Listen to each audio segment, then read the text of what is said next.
Good evening, everyone. It's getting dark. We're in the Hillbilly Garage here.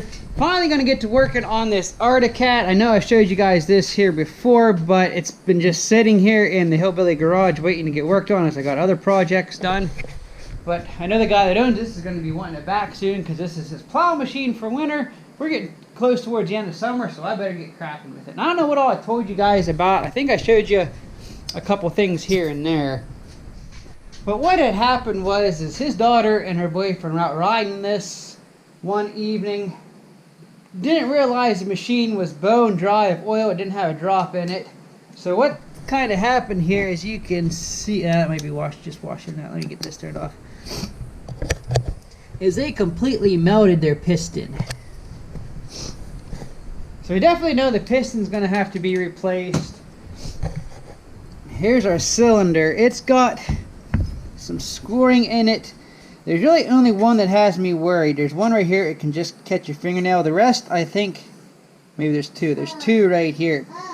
And it's got a couple good scores in it. I'm going to try to hone it, but I doubt it's going to be honeable. There's a couple, I mean, it's enough to catch your fingernail. There's three here, almost evenly spaced across here. We'll try honing it. If that doesn't work, we'll see. I'll get some estimates on maybe boring it out a little bit, go with a slightly bigger piston. I'll see what's available for these Articats. If not, we'll just get a new cylinder.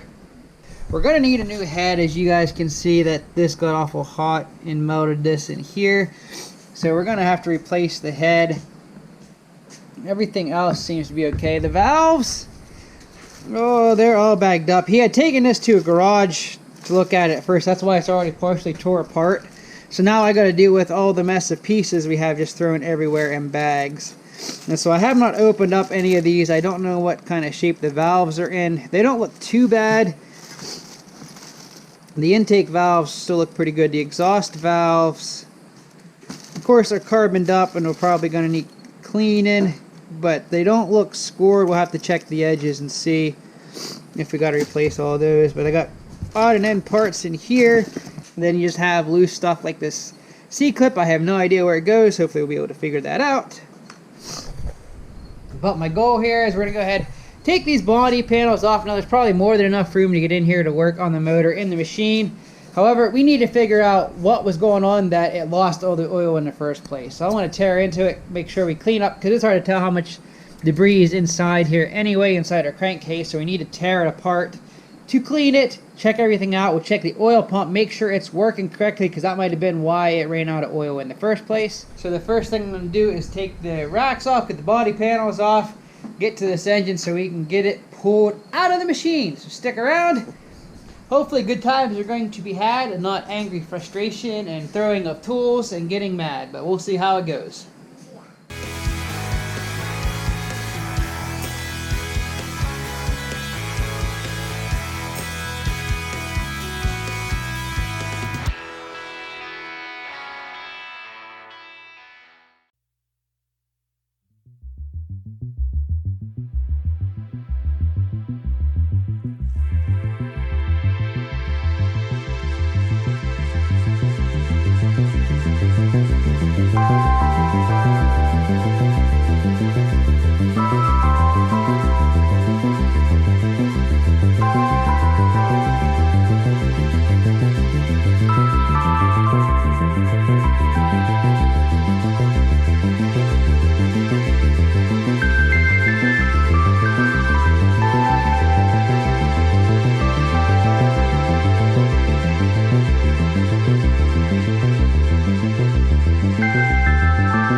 Alright guys, so as you can see, we got the body panel off. This is all one piece, so it can be a little tricky. I mean, it would have been so nice to have a, well, there is actually a seam here, but it's bolted. You have to take these bolts out. So it is, I mean, if you don't want to risk taking this all off one piece, you can take it off right there. But it is just as easy as you guys saw in the time lapse to turn this wheel and kind of finagle it up out of there. It will come out pretty easy. So the only thing we have left to get now is the floorboards off each side, and we should be able to get in here and start tearing this motor down farther. Then there's the carburetor. Oh, there's our plug and coil wire. This guy we probably don't actually even have to unhook. We'll just kind of move it aside. We should be able to get the engine out pretty easy with the carburetor to the side. Probably will go ahead. I don't know if it'll fit with the CVT case on, if it'll slide out. Actually, it should come right out this way. So get these floorboards off, finish unhooking all our sensors and all that, and then this should be able to come right out. Alright guys, as you can see, I've made quite a bit of progress here on the old Arctic Cat. I did decide just to go ahead and leave the motor in there as I worked on it. Figured why go through the extra work of taking the drive shafts out and all that when I have plenty of room here to work, as you can see. Got the CVT case all off, everything's open up in here. You can see how dark and sludgy the oil was that was left in here. So, actually it looks like there might be a touch of water mixed in there with that too. So, but that's all tore down. You can see here we got the other side all tore down as well. All our gears and everything in here look to be brand new and in fine shape, so we're not going to have to worry about anything as far as replacing that stuff. And even as I look down in here, it's dark, let me get a light. Besides the poor shape of our piston here, as you guys can see, is melted. Since this is all tore apart and everything can be rinsed out, we'll just go ahead and flush the motor good, dry her out real good with the air hose, rinse her off, and we should be good to reassemble everything. I have a complete gasket kit on the way because we'll replace all the gaskets while we're in here, which mostly you're going to have to do that anyway when you tear a motor down.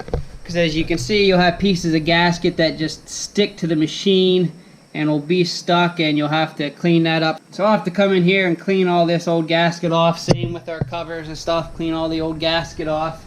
I haven't ordered a piston yet because I got to wait and see what's going to go on with our cylinder, if I'm going to be able just to give that a honing, or if we're going to have to take and have it bored out to get rid of them couple fingernail catchers that are grooved in the side of the wall. And one more thing I'm going to do as well is, this is not liquid cooled. You can see it has like a radiator and a fan up there. You think, well, it's liquid cooled. No, it's air cooled. What that actually is an oil cooler. I want to flush all that out and make sure that's not where all our oil is getting trapped or going, or there's a leak or something in our oil cooler up here. Yeah, here's a better view of it now without the plastics off, except for it being dark. This right here is our oil cooler. So we're going to flush that, make sure it's all good to go. We've got good flow through that and it's not starving our engine of oil. Let's pull a plug and we'll see what we get out of the bottom, if anything. She's definitely pretty black. Woo! But we'll make sure we're going to flush this whole guy out. Make sure we have no major problems. We'll just let that drain. Then once it drains, what I will do is take my air compressor. Let's see, where's our inlet? Is up here, this hose here. We'll blow a little air in the hose at a lower pressure. We'll blow a little low pressure air through the hose here and through the top to blow that out.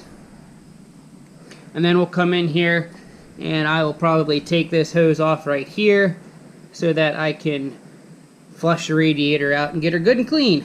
Get all that old yucky black oil that's pouring out of there. Whew! Well guys, as you can see, we made some really good progress here on Alan's Arctic Cat. Motor's pretty much stripped down as far as I was wanting to take it. You can see here, we've got our CVT, everything apart. I did take and machine down our head a little bit, get rid of all that scoring and pitting. And I think we're going to be okay. We're going to reuse this guy because our valve seats are still in good shape. But unfortunately, I did take my hone to this guy, and I don't know if the camera will pick it up, but you can see there's still some pretty severe scoring in there. And it really didn't take out some of these big nicks. Yeah, I can still catch that somewhat with my fingernail. There's a big one right there.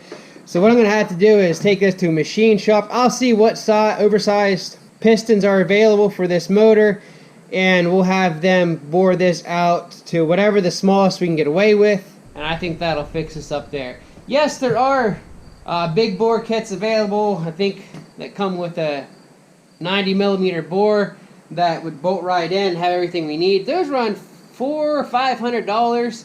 Again, Alan's just trying to fix this up, mainly as a plow vehicle in winter, so he's not wanting to spend a lot of money. We can have this machine for like 40 bucks, get a piston and ring set for, you know, 60 bucks, and be good to go. So that's the way we're going to go.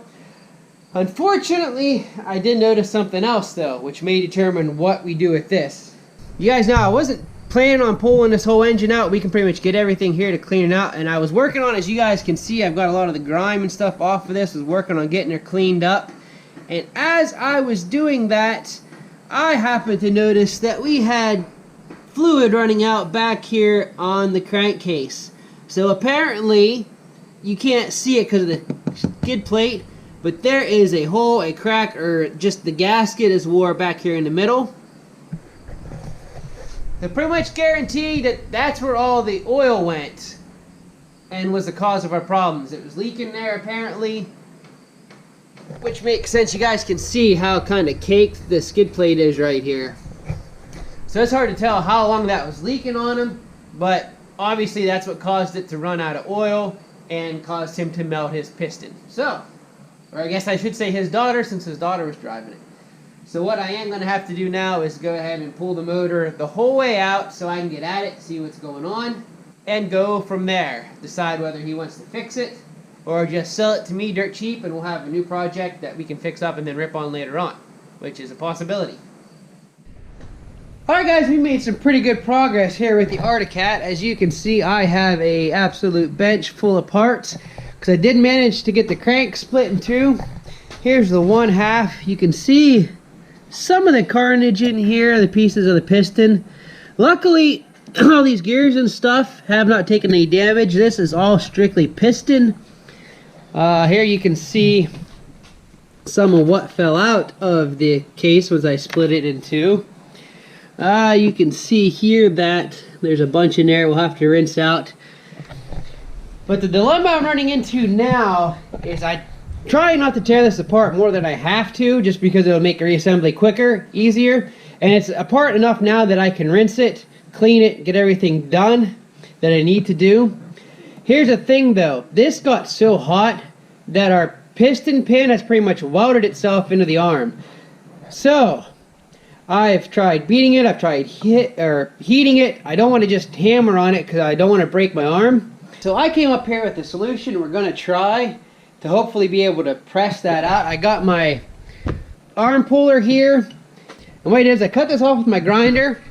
I've cut this piece of wood here to slip over that other side of the pin, and then I'm hoping I'll be able to hook onto it with my arm puller here on the sides, and then be able to press this through that way.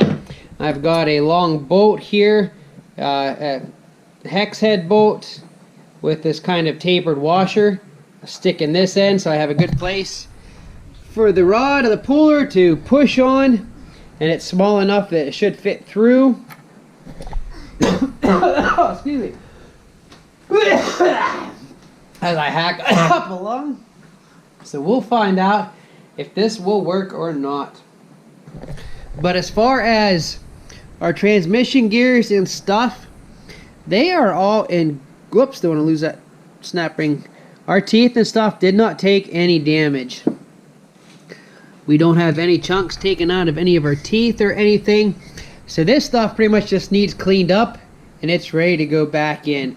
I did notice that one of these little snap clips that hold the through axle in, that fit into these grooves here, is broke, and so I'll have to replace it. See, here's half. It like snapped in two and then did kind of get ground up in there somehow. Luckily it didn't damage anything, but we will have to see if we can replace that.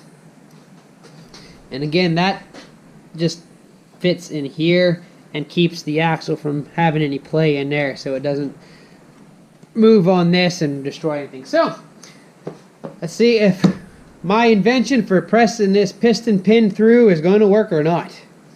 So I kind of lubed up the hole a little bit with some Aero lube. My block may be too big. Well, that may be a little too tight for that to fit through there. It goes through this way. Oh, see, that gives a nice, good, solid grip there for our arms. Probably could actually go back to having a, yeah, maybe not. I don't want to put the third arm back on. We'll leave it at this. So as I tighten this, guys, what do you think? In the comments below, let me know if you think this is going to work or not. I'm hopeful, but not too hopeful. We'll find out. Torin's vote is he thinks it's not going to work. As long as it doesn't break our board. We'll find out. Let's see. Cross your fingers. I hear board snappage. Oh, that broke. Well, guys, I think I need a harder board. Ha. Well.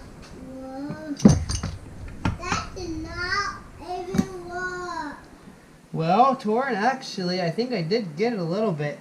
I just need a piece of hardwood, not a piece of spruce. Ha! Alright, I'll be back, round 2. Alright, I didn't happen to notice that I didn't pay attention before. We broke right here on this knot, so that was a weak point anyway. So I drilled a hole on the other side. We'll give this board one more go before we go to a harder wood. Because it's getting dark and I might have a hard time finding a harder piece of wood at the moment. But, let's try this round 2. I'm probably 100, well, obviously I'm not 100% sure it would fail or else I wouldn't be trying it again, but probably 90% sure it's probably going to do the same thing. Alright, here you go. Fingers crossed for the second time. We're probably just going to get snappage again.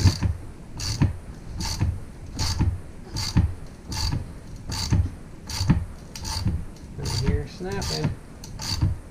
You might have to get just some harder wood or even a smaller piece.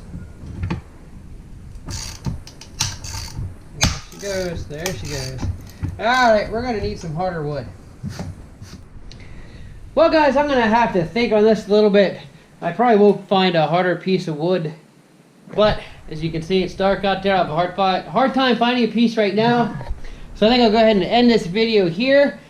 But we've made some pretty good progress on this work. Obviously, guys, this is taking place over several days. I'm just editing it into one video here. But still, she's looking good. I don't think that I mentioned I took the cylinder and I did try to hone it, and it wasn't even close to getting all the scarring out. So it's off at a local machine shop getting bored out. And then I'll just get a slightly oversized piston to throw in there, and that should solve that. We should be good to go there. So again, guys, thank you very much for your support. Whether you're just subscribing, you're buying my merchandise from my Teespring store, you're supporting me on Patreon, liking, commenting, all that good stuff. Your support is an extreme help. Especially you're subscribing. Don't take that for granted. If you aren't subscribed, subscribe, because that helps my channel out tremendously in how YouTube promotes my channel and puts it in the suggested videos for other people to find. And I can tell by my analytics that only 16% of my views are coming from subscribers, so I know you guys are watching, but you're not subscribing, and it really doesn't take much to click that little subscribe button down there and then hit that little notification bell so you know when I upload. But again, thanks for watching, and until next time...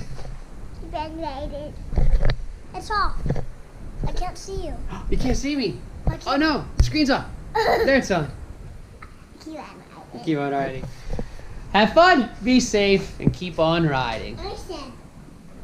Well, I can say it too, can't I? Yeah, we both can say it. Okay.